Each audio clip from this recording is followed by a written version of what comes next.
Welcome to Fluent Phonics. Today, we will focus on mastering the pronunciation of the word delicate. Delicate. Delicate. Delicate.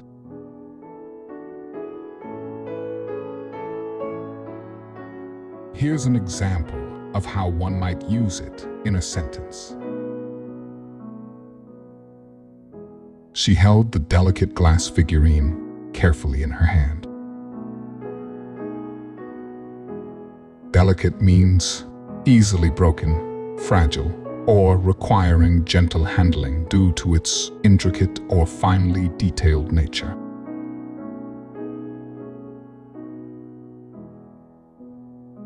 Thank you for your time. If you enjoyed this, please like and subscribe for further content.